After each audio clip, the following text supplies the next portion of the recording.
하나님 아버지, 오늘도 하나님의 말씀을 전하고 들을 때에 하나님의 세미한 음성 앞에 겸손한 우리들이 되게 하여 주시옵소서. 무엇을 안다 건넘지 않게 하여 주시고, 혹 아는 것이라 할지라도 그것을 행하며 따르며 살고 있는지를 돌아볼 수 있는 믿음 있는 사람들이 되게 하여 주시옵소서. 말씀을 전하는 자도 듣는 자도 다 성령의 감동을 받게 하여 주시고, 성령께서 함께 하시는 증거를 보는 기쁨으로 충만하도록 역사하여 주시옵소서. 믿음으로 헌금한 손길들 위에 복을 주시고, 저들이 하나님 앞에 저들이 해야 될 최선을 다하였사오니 나머지 모든 부족하고 연약한 것들을 주의 손으로 채우시고 아름답게 하여 주시옵소서. 예수님의 이름으로 기도하였습니다. 아멘. 하나님의 말씀은 데살로니가전서 5장 16절에서 22절까지 말씀을 함께 합독하겠습니다. 데살로니가전서 5장 16절에서 22절까지 말씀을 함께 합독하시겠습니다. 함께 읽습니다. 시작. 항상 기뻐하라. 쉬지 말고 기도하라. 범사에 감사하라. 이것이 그리스도 예수 안에서 너희를 향하신 하나님의 뜻이니라. 성령을 소멸하지 말며 예언을 멸시하지 말고 범사에 헤아려 좋은 것을 취하고 악은 어떤 모양이라도 버리라. 아멘.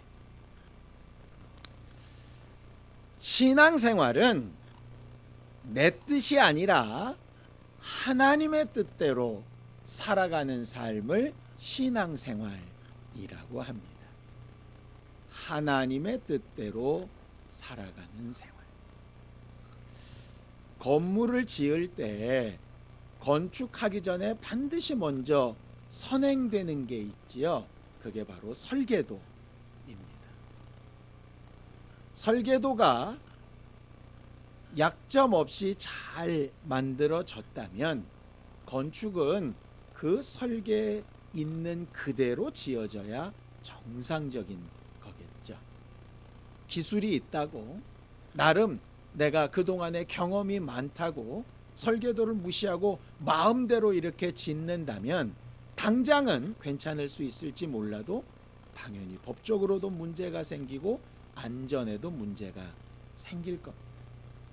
설계도에 문제가 있다면 합의해서 수정을 하고 정상적인 방법으로 해야 되는 것이 원칙 아니겠습니까?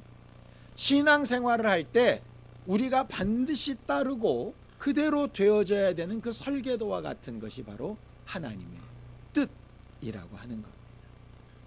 왜 하나님의 뜻대로 살아가야 할까요? 성경은 분명히 믿음의 마지막 결국은 영혼의 구원이라고 되어져 있습니다. 신앙생활의 목적은 영혼의 구원을 받기 위해서인데, 영혼의 구원을 받는 방법을 성경은 너무나도 명확하게 이렇게 예수님을 통해서 말씀하고 있죠. 마태복음 7장 21절입니다. 함께 읽습니다. 시작. 나더러 주여 주여 하는 자마다 다 천국에 들어갈 것이 아니요 다만 하늘에 계신 내 아버지의 뜻대로 행하는 자라야 들어가리라. 신앙생활의 마지막은 영혼의 구원을 받는 것인데, 그렇게 영혼의 구원을 받으려면 전제 조건은 딱 하나밖에 없습니다. 내 아버지의 뜻대로 행해야만 들어갈 수 있다, 이렇게 되어 있죠. 믿지 않는 사람들에게 전도를 하다 보면 가장 많이 불만 아닌 불만을 토로하는 것이 아마 이런 질문일 겁니다. 예수쟁이들은 왜 꼭 예수만 믿어야 구원받는다고 이야기하는가? 예수쟁이보다도 훨씬 착한 사람들이 많은데, 훨씬 의로운 사람들이 많은데, 훨씬 열심히 사는 사람들이 많은데 아니 그런 사람들이 구원을 못 받고 왜 우리가 볼 때는 별로 잘 사는 것 같지도 않은, 제대로 사는 것 같지도 않은 예수쟁이들이 예수만 믿는다는 것 때문에 구원받았다고 저렇게 말하는가? 도무지 인정할 수 없다, 이렇게 이야기합니다. 그것에 대한 답변을 단 하나로만 이야기할 수 있습니다. 하나님의 뜻이 그렇게 말하고 있기 때문이죠. 예를 들면 이런 겁니다. 나는 돈도 있고 이 땅도 내 땅이라 100층 200층 되는 건물을 짓고 싶어요. 그게 내 생각입니다. 내가 힘 있는데 왜 못해? 그런데 법에 고도 제한이 걸려서 그 땅은 15층밖에 못 짓는다, 이러면 아무리 내가 힘 있고 능력이 있어도 그 이상은 안 되는 거 아니겠습니까? 하나님의 뜻이라고 하는 것이 마치 우리가 창조되고 살아가고 마지막에 심판받을 때 그 결과물, 그 한계와 같은 겁니다. 예수께서 하신 말씀을 또 한번 보죠. 요한복음 6장 40절입니다. 함께 읽습니다. 시작. 내 아버지의 뜻은 아들을 보고 믿는 자마다 영생을 얻는 이것이니 마지막 날에 내가 이를 다시 살리리라 하시니라. 착하게 사는 것 좋습니다. 열심히 사는 것 훌륭합니다. 그거 나쁘다는 얘기 아닙니다. 그런데 하나님의 뜻은 착하게 산다고, 열심히 산다고가 아니라 예수를 통해서 구원을 받는다라고 뜻을 정해 놓으셨다라고 하는 거죠. 그래서 신앙생활할 때 가장 중요한 건 마치 경주하는 자가 법대로 경주해야 되는 것처럼 우리의 신앙생활은 하나님의 뜻을 잘 알고 이해하는 것이 매우 중요합니다. 신앙생활하는 사람들이 왜 그렇게 모여서 예배하려고 할까? 왜 설교를 들으려고 하고 성경을 배우려고 하고 성경 퀴즈 문제를 풀고 모르는 것을 묻고 기도해서 어떻게 해서든 하나님의 뜻을 좀 구해보려고 하는 이유가 뭘까? 이유가 거기에 있습니다. 하나님의 뜻대로 하는 것만 남기 때문에 그렇습니다. 여러분들, 우리가 선거라는 걸 하지요. 많은 돈을 들이고 많은 시간을 들이고 온갖 열심을 다해서 선거를 통해서 많은 사람들의 지지를 받고 당선이 된 사람이 있다 칩시다. 대통령이 되었던 국회의원이 되었던. 그런데 나중에 당선이 된 이후라도 선거법이라는 게 위반됐다는 것 때문에 얼마 이상의 형을 받으면 그게 무효가 되는 것 우리가 보지 않습니까? 아무리 우리 나름대로 주여 주여 부르고 예배하고 열심히 살고 나름 누가 봐도 믿음 있는 것처럼 보였어도 하나님의 뜻에서 벗어난 부분은 인정받지 못하게 되는 거죠. 참 속상하고 답답하고 마음 아픈 것 우리가 10분 이해하지만 그래도 법의 한계를 벗어나면 안 되는 것처럼 신앙생활의 가장 중요한 건 하나님의 뜻이라고 하는 겁니다. 문제는 이 하나님의 뜻을 어떻게 알 수 있는가라고 하는 거예요. 시시각각으로 변하는 것 같다 이 말이죠. 그때그때 다른 것 같다 이 말이죠. 이 사람 저 사람한테 행하시는 하나님의 뜻이 달라 보인다 이 말이죠. 그러니 저 사람에게는 그게 맞았는데 나한테는 과연 맞는지 모르니까 참 어렵지 않습니까? 우리가 기독교 신앙을 체험의 종교라고 합니다. 뭐냐 하면 계속 경험하고 경험해 봐야 한다라고 하는 거죠. 예를 하나 들게요. 부모님들과 대화를 하다 보면 괜찮다라는 말을 쓸 경우가 꽤 많이 있습니다. 아빠는 괜찮아, 엄마는 괜찮아. 그럴 때 자녀들이 좀 생각해 봐야 되는 부분이 있죠. 이게 진짜 괜찮다는 건지 아니면 내가 걱정할까봐, 내가 부담을 느낄까봐 실제로는 괜찮지 않은데 괜찮다고 하는 건지 그렇게 말하는 뜻을 좀 분별해야 되지 않겠습니까? 물론 이렇게 말하는 경우도 있습니다. 거 참 어렵게 그러지 말고 있는 그대로 얘기하면 되지. 그런데 있는 그대로 얘기하지 못하는 경우들이 생긴다 이 말이죠. 그건 배려나 사랑 때문에 그렇습니다. 계속 부모와의 관계를 계속 가지다 보면 이 괜찮다는 진짜 괜찮은 거겠다. 이 괜찮다는 괜찮지 않은데 나보고 신경 쓰지 말라는 거겠다. 이렇게 분별이라고 하는 걸 하지요. 얼마 전에 이렇게 문자로 이렇게 엄마 난데 폰이 고장 났어. 이 번호로 뭐 연락해줘. 뭐 이런 문자를 받았습니다. 저나 집사람이 둘 다 힝 하고 웃었어요. 왜 그렇게 웃을 수 있었느냐? 그런 내용을 이미 듣고 보고 배웠거든요. 보이스피싱 그렇게 한다고. 배워놓은 경험이 있으니까 야 이런 걸 누가 속아? 그러는데 속습니다. 결과적으로 모르면 속거나 모르면 잘못 이해하게 되는 거죠.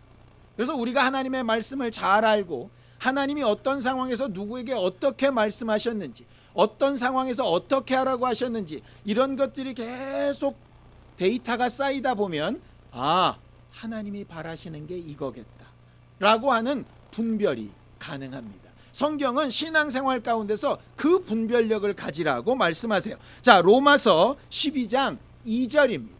함께 읽습니다. 시작. 너희는 이 세대를 본받지 말고 오직 마음을 새롭게 함으로 변화를 받아 하나님의 선하시고 기뻐하시고 온전하신 뜻이 무엇인지 분별하도록 하라고 이렇게 되어 있습니다.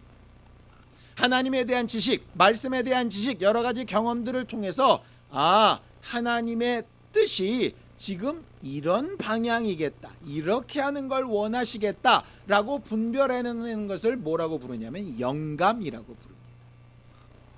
영감은 이래가지고 점쟁이처럼 뭘 맞춘다는 얘기가 아니고요.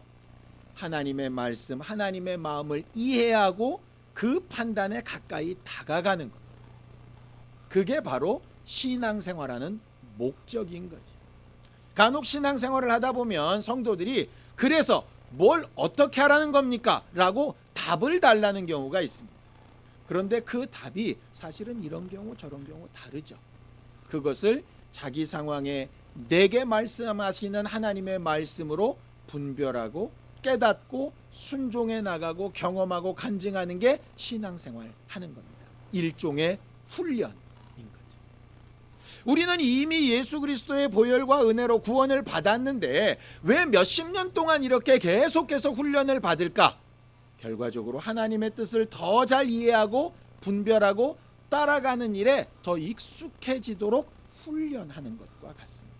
그럼 하나님의 뜻을 잘 분별하기 위해서 훈련하는데 뭐가 필요할까? 제가 오늘 말씀에 우리가 굉장히 잘 아는 하나님의 뜻이라고 하는 세 가지 내용을 전제해서 말씀을 드렸습니다. 이게 마치 제가 볼 때는 신앙생활하는 기초작업, 하나님의 뜻을 분별하는 기초훈련 같다는 생각이 들어요. 군대 가면 4주 또는 6주 이렇게 기초훈련이라는 걸 받죠. 군대 생활을 할 때 필요한 가장 기초적인 훈련을 받는 시기입니다. 운동을 할 때도 이 기초훈련이 굉장히 중요합니다.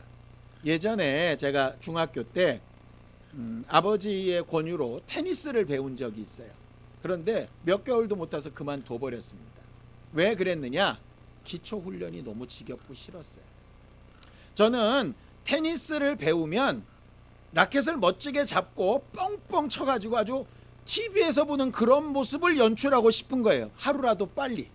그런데 이 선생님이 나를 보고 공은 안 주고 라켓만 잡고 하나 정면, 둘 옆면, 셋 밀어 이거를 몇 주일째 시키는 거예요. 공은 쳐보지도 않고 도대체 내가 이게 뭐 하는 짓인가 싶은 거예요. 생각해 보십시오. 땡볕에 밑에서 막 열기 올라오는데 하나 정면, 둘 옆면, 셋 밀어 이거를 몇 주째 하면 재미가 있겠습니까? 공이라도 좀 치고 게임이라도 하고 말도 안 돼도 막 스파이크도 넣고 막 이러고 싶은데 계속 그것만 시키는 거예요. 근데 나중에 알았는데요. 그 기초훈련이 제대로 안 되면 우리가 흔히 하는 테니스 엘보우라고 하는 이 팔꿈치가 고장나는 이유가 그 기초가 안 돼서 막 공을 때려 세리다가 결국 거기가 다친다 그러더라고요. 기초훈련이 제대로 안 되면 그걸 건너머 버리면 뭔가 하는 것 같은데 결정적인 순간에 어설픈 게 나와버립니다. 믿음의 가장 기초적인 하나님의 뜻을 분별하는 가장 기초적인 훈련이 오늘 제가 여러분과 함께 나누려고 하는 이 말씀입니다. 항상 기뻐하고 쉬지 말고 기도하고 범사에 감사하라. 이게 그리스도 예수 안에서 너희를 향한 하나님의 뜻이다. 이거 교회 몇 년 다닌 사람이라면 다 알고 있을 만한 내용입니다. 오늘 그 내용을 조금 세분해서 보고 싶어요. 자, 성경을 좀 보죠. 데살로니가전서 5장 16절입니다. 함께 읽습니다. 시작. 항상 기뻐하라. 기뻐해. 하나님의 뜻이야. 근데 그게 살아보니 말처럼 됩니까? 미친 사람이 아니고서 어떻게 항상 기쁘게 희희낙낙거리며 그렇게 삽니까? 제정신이 아닙니다. 자, 우리의 믿음의 모본이 되는 예수님 봅시다. 예수님 항상 기쁘셨나요? 아니에요. 슬퍼서 눈물도 흘리셨고요. 어쩔 때는 분노하시기도 하셨고요. 다 때려 뒤집어 엎기도 하셨습니다. 우리 속으로 이런 생각 들지 않습니까? 예수님도 그렇게 못했던 걸 왜 우리한테 하라고 강요하냐고 그렇게 얘기할 수 있잖아요. 그래서 거기에 보충이 되는 말씀이 있습니다. 자, 빌립보서 4장 4절입니다. 함께 읽습니다. 시작. 주 안에서 항상 기뻐하라. 내가 다시 말하노니 기뻐하라. 이렇게 되어 있습니다. 바울은 거기다가 한마디를 더 넣습니다. 항상 기뻐하는데 어디서 기뻐하라고요? 주 안에서 기뻐하라. 이 주 안에서가 뭘까라고 생각을 했더니 이런 겁니다. 우리가 잘 알고 있는 1만 달란트 빚진 사람의 비유를 한번 생각을 해봅시다. 1만 달란트 빚진 사람이 언제 기뻐했을까요? 너무나도 당연하게 탕감받았을 때. 몇 조가 되는 빚이 있었는데 탕감, 빚 갚지 마, 이 말을 들었어요. 얼마나 기뻤을까요? 막 이게 꿈인가 샘신가 자기 뺨을 꼬집어보고 이 기쁜 소식을 빨리 가족들한테도 알리고 우리가 그동안 빚 갚으려고 모아놓던 거 가지고 오늘 저녁에 한우라도 먹자, 뭐 이런 얘기 아마 했을 겁니다. 너무 기뻤죠. 그런데 그 기쁨이 언제 사라졌습니까? 100데나리온 빚진 동관을 딱 만났을 때 그 기쁨이 사라졌습니다. 무슨 얘기냐? 탕감받은 기쁨이 있다가 자기가 받을 돈을 못 받을 게 딱 생각나니까 안 기쁜 거예요. 그러니까 그를 잡아 넣는 거죠. 왜 기쁘고 왜 안 기뻤지? 생각했더니 단 하나밖에 없는 겁니다. 은혜 받아서 거저 선물로 받아서 기뻤고 거저 선물 받은 걸 까먹으니까 안 기뻤습니다. 주 안에서라는 말이 바로 그 말입니다. 그러고 났더니 오늘 성경 본문에도 보충 설명을 하고 있는 거예요. 데살로니가전서 5장 19절 함께 읽습니다. 시작. 성령을 소멸하지 말라 이렇게 되어 있습니다. 성령이 하시는 일이 뭐죠? 은혜로 주신 것들을 기억나게 하시는 분입니다. 제가 아주 즐겨보는 드라마가 있습니다. 그 드라마에서 어떤 할머니가 치매에 걸린 줄 알고 굉장히 낙심되어 있다가 수술이 필요한 수두증이라는 병인 걸 알고 너무 기뻐합니다. 웃기죠? 뇌에서 물을 빼내는 수술을 해야 되는 그런 큰 수술을 앞두고도 너무 기뻐합니다. 왜? 더 큰 염려였던 치매가 아니라는 것 때문에 그것보다는 못하지만 큰 수술을 받아도 기쁜 거예요. 무슨 얘기입니까? 더 큰 아픔, 더 큰 어려움, 더 큰 괴로움이 해결된 은혜가 기억되면 그보다 못한 것들은 기쁨과 감사로 바뀔 수 있는 거예요. 그러니까 뭐냐? 항상 기뻐하라. 못합니다. 주 안에서 기뻐하라. 은혜를 생각하면 나머지 기뻐하지 못할 만한 일들이 있는 게 너무나도 당연하지만 은혜가 기억되면 기쁜 거죠. 아이가 성적을 좀 못 받아도 건강을 잃어서 죽을 뻔했던 애가 살아났으면 건강하니 됐다. 이렇게 넘어가는 겁니다. 그게 항상 기뻐하라입니다. 그러니까 무슨 뜻입니까? 항상 기뻐하라는 억지로 막 희죽거리라는 뜻이 아니라 더 큰 은혜를 망각하지 말고 기억해라. 성령을 소멸하지 말라. 그게 하나님의 뜻이다 이 얘기입니다. 하나님의 뜻은 희죽희죽 웃냐 안 웃냐 고민하냐 안 하냐 거기에 있는 게 아니라 그가 중에서도 은혜를 기억하는가에 있습니다. 은혜를 기억하고 기억하는 게 훈련되고 훈련되다 보면 더 큰 기쁨, 더 큰 감사 때문에 어지간한 일들이 다 넘어가는 거죠. 안 힘들다는 게 아니에요. 여러분들 500데나리온 빚졌다 그랬죠. 100데나리온 빚졌다 그랬죠. 100데나리온이 실제로 한 500만 원 가까이 됩니다. 500만 원 큰 돈입니다. 그런데 몇 조에 비해서는 그냥 괜찮은 거예요. 우리가 죽음을 앞두고 배를 째는 아픔은 돈을 주고서라도 감수하는 거 아니겠습니까? 그런 기쁨을 얘기하는 거지, 예수 믿으면 항상 시죽된다는 뜻이 아닙니다. 그런 식으로 얘기하면 당신은 왜 짜증내? 당신은 왜 기분 나빠해? 당신은 왜 고민해? 이렇게 이제 남을 지적하게 되는 거죠.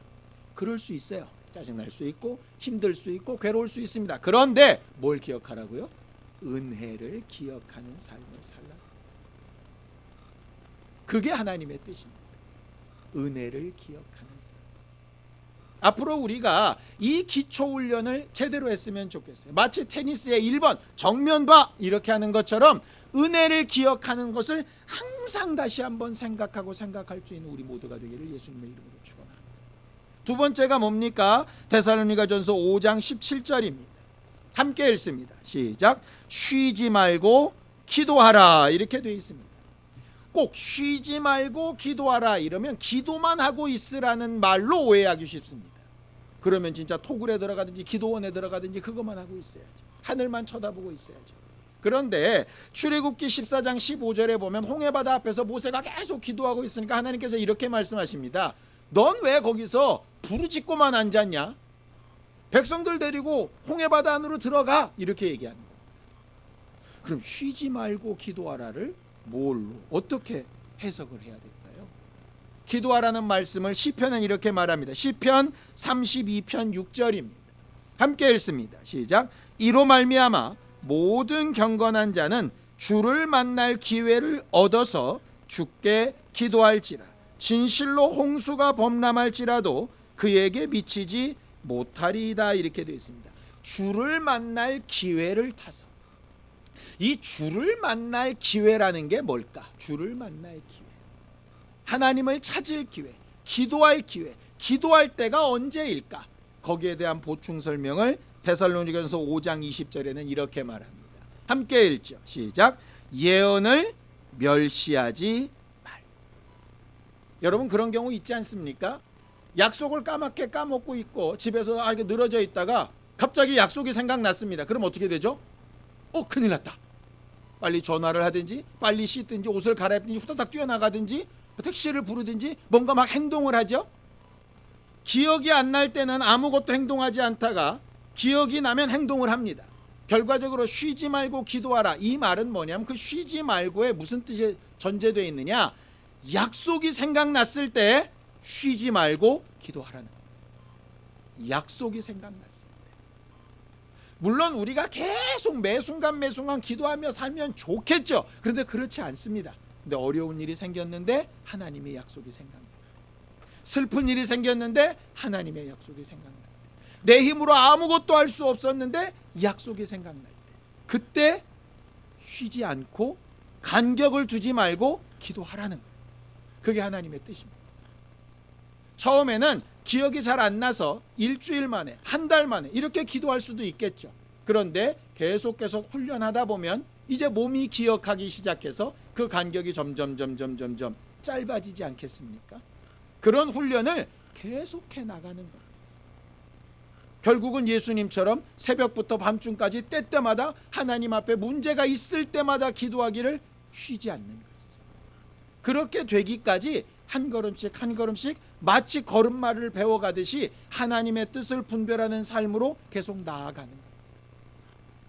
성령을 소멸하지 말고 은혜를 기억해서 더 큰 기쁨을 회상해내는 것과 하나님의 약속을 기억해서 때마다 기도하고 하나님의 응답과 도우심을 기대하는 것, 거기에 결정적으로 역할을 하시는 분이 바로 성령 아니겠습니까?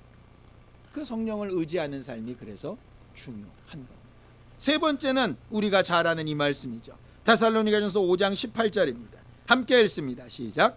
범사에 감사하라. 어떻게 범사에 감사합니까? 어떻게 짜증나고 힘들고 슬프고 괴롭고 지치는데 어떻게 감사합니까? 물론 입술은 달싹거려 감사를 말할 수 있겠죠. 마음은 안 따라가지 않겠습니까? 거기에 대한 보충도 분명히 있겠죠. 데살로니가전서 5장 21절에서 22절입니다. 함께 읽습니다. 시작. 범사에 헤아려 좋은 것을 취하고 악은 어떤 모양이라도 버리라고 이렇게 되어져 있습니다. 짜증나고 답답하고 슬퍼하며 괴로워하고 화나고 그럴 수 있습니다. 그런데 앞에 있는 두 가지, 은혜가 기억나고 기도할 때와 약속이 기억나면 즉시로 이루어진 다음에는 그 다음 이제 분별이 가능하죠. 이렇게 화내는 게 무슨 의미가 있나, 이렇게 짜증나는 게 무슨 의미가 있나. 결국 나도 힘들고 보는 사람도 힘들고 좋은 결과는 하나도 없는데, 그러니 바꾸자. 이 선택까지가 가능하게 되는 거죠. 아이들이 뜨거운 밥그릇이나 이런 거를 막 만지려고 할 때 무조건 안 된다고만 하면 아이들이 끝까지 고집을 부린다고 하죠. 그렇게 뜨겁지 않은 것을 손으로 한번 대줘 보면 자기가 한번 댄 기억이 있으면 아, 저기는 안 가는 게 나한테 유익하다. 어린애도 분별할 줄 압니다. 앞에 두 개가 잘 되면 갈수록 그 사이클이 빨라지는 거죠. 판단이. 그렇게 훈련되어져 가는 겁니다. 문제는 20년, 30년을 신앙생활했는데 전혀 그 훈련이 안 되고 여전히 1번, 2번, 3번을 누가 옆에서 외쳐줘야 한다면 그 사람은 좀 문제가 있는 거겠죠. 저는 음악을 전공하다 보니까 음악하는 사람들이 흔히 하는 말이 있습니다. 연습이나 훈련을 하루 쉬면 내가 알고, 이틀 쉬면 교수님이 알고, 3일 쉬면 관객이 한다. 이런 말이 있어요. 훈련은 멈추면 반드시 문제가 생깁니다. 우리의 신앙생활이 항상 기뻐하고 쉬지 말고 기도하고 범사에 감사하는 것이 뜻이야 알고 있는 것으로는 아무런 의미가 없습니다. 그것이 계속해서 반복 훈련이 돼야 하는 거죠. 지겹습니다. 별로 폼나지도 않습니다. 그런 것 말고 어떤 큰 역사가 일어나서 어마어마한 결과가 있었대. 저 사람이 뭐 엄청난 병에서 막 갑자기 쑥 일어났대. 저 사람이 선택한 일들은 막 다 잘 됐대. 뭐 이런 것들을 우리가 누리고 싶은데 그런 일들이 분명히 약속되어져 있는 부분이 있으니 일어날 겁니다. 그런데 그 일을 위해서 필요한 건 기초 훈련이 필요한 거죠. 하나님의 뜻에 따라서 기뻐하고 또 기도하고 감사하고 하는 일을, 성령을 소멸하지 않아서 은혜를 기억하고 약속을 망각하지 않고 멸시하지 않아서 기억하여 기도하기 시작하고 그 결과로 점차 나쁜 것은 버리고 좋은 쪽으로만 선택하는 것이 계속 훈련이 되면 그 일이 하나님 앞에 온전한 삶으로 나아가게 됩니다. 성경에 보면 이 세상에 존재했던 사람들 가운데 하나님의 마음에 정말 합했다라고 마음에 그렇게 기록된 사람이 다윗입니다. 그 다윗도 계속되는 그런 훈련으로 가능했던 사람입니다. 날 때부터 선천적으로 대단했던 사람이 아니었어요. 하나님의 아들인 예수조차도 이 땅에서 사실 때는 그렇게 훈련되우셨던 사람입니다. 그가 많은 고난과 어려움으로 순종함을 배우셨다라고 이렇게 되어 있어요. 훈련되셨다라고 되어져 있어요. 이 흙으로 된 몸뚱아리는 훈련으로 가능합니다. 이게 훈련이 안 되면 아무리 정신이 말똥말똥해도 훈련 안 된 몸은 따라주질 않아요. 왜 그런 말 잘 쓰죠? 마음은 원인데 몸이 안 따르는 거예요. 그 이유는 간단합니다. 훈련이 안 되기 때문에. 훈련이 안 돼요.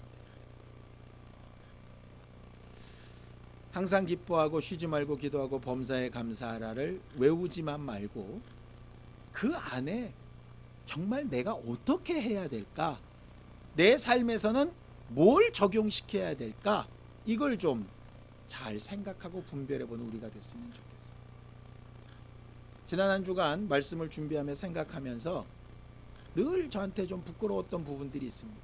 이 말씀을 준비해 놓고도 여전히 짜증내고 화내고 답답해하고 속상하고 한숨 쉬고 욕하고 뭐 부지부지간에 했거든요.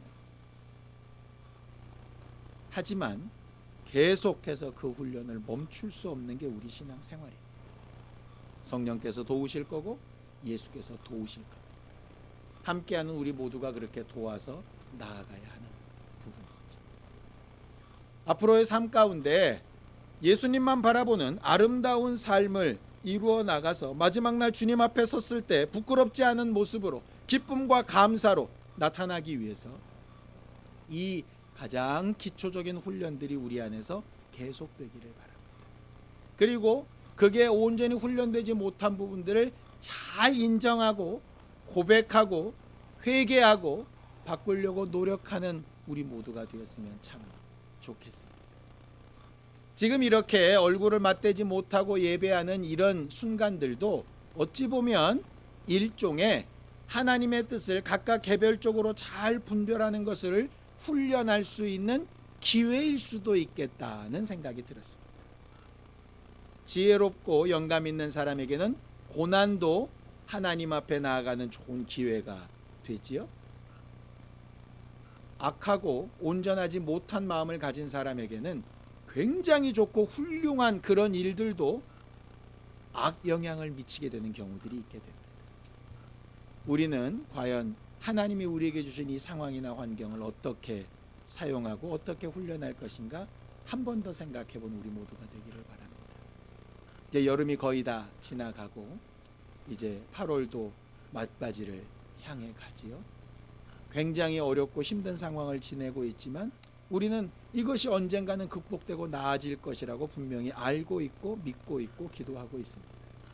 그때까지 이 상황이 우리에게 정말 유익한 기회가 될 수 있도록 항상 기뻐하고 쉬지 말고 기도하고 범사에 감사하라 하신 그 하나님의 뜻을 제대로 분별하고 훈련하는 기회로 삼았으면 참 좋겠습니다. 함께 기도하시겠습니다.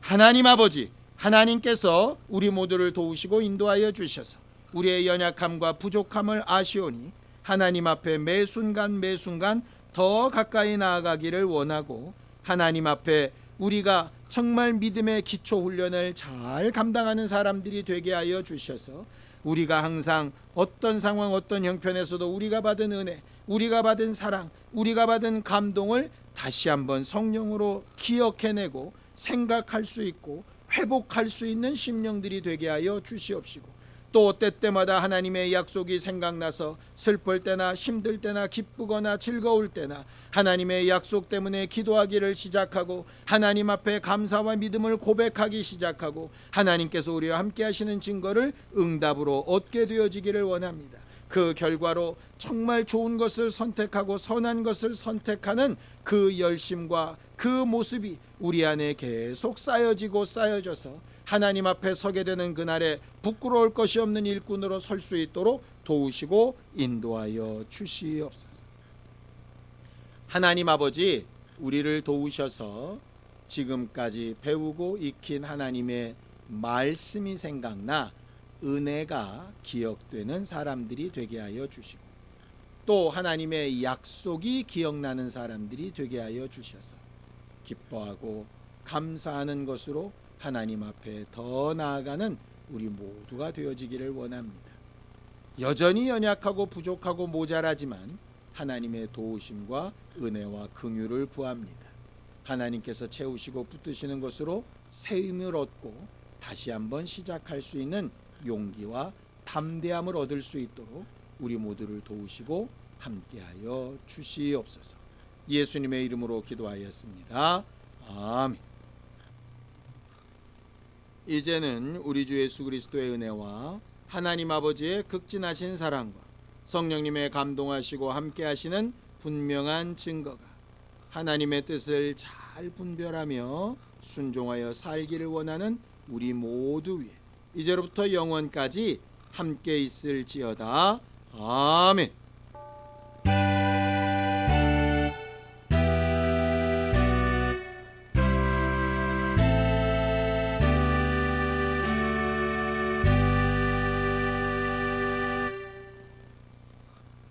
이번 한 주간 살아갈 때에 좀 답답하고 어색할 수도 있지만 이 하나님의 뜻을 아는 기초 훈련을 잘 감당해 본 우리 모두가 되기를 바랍니다. 감사합니다. 수고하셨습니다.